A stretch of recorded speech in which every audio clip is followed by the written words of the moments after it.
NBA YoungBoy, another artist we've covered a couple times in our previous interviews. The king of hip hop, according to the youngins. Right. What is the update on the case? His co-defendant took a plea. His co-defendant took a plea where the co-defendant says that these are both my guns and I possessed them that day and I'm going to give them back to you guys. And he's going to be facing on that charge about 10 years. He's going to get scored on the sentencing guidelines, and the sentencing guidelines will say exactly how many, the range of sentences, but the max on his is 10 years on the charge that he pled to.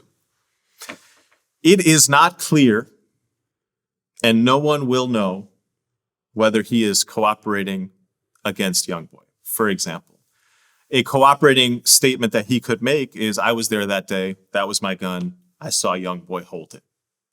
And under our laws, the way we're charging these kids, we're going to go ahead and say that NBA YoungBoy, while outside of his grandfather's house shooting a music video, according to his co-defendant, touched this gun.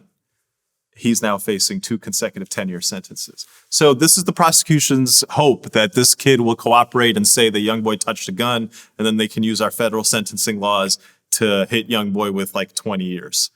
It's not clear, however, whether the kid is cooperating. The way they do it in Louisiana federal court is you go into court and you plead guilty.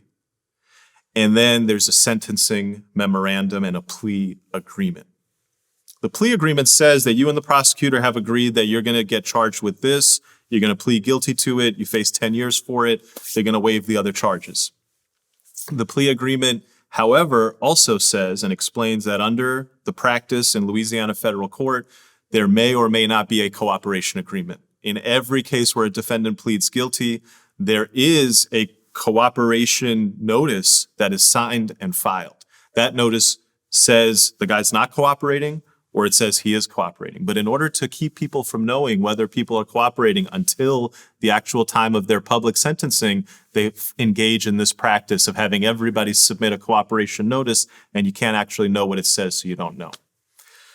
It's a very interesting case. It's a case where the 2 guns and the extended magazine that YoungBoy is being charged with possessing on that day, well, now another defendant is admitting that he possessed it on that day. And that other defendant may or may not say that YoungBoy also possessed it on that day. If he does, YoungBoy's got a tough situation on his hands. If he doesn't, couple that with the earlier ruling in this case where the judge threw out a lot of the evidence against him based on an illegal search and seizure, YoungBoy's got a really good shot at beating the Louisiana case. He's got another gun charge in California, carries with it another big sentence. So if he beats so let's put it all together.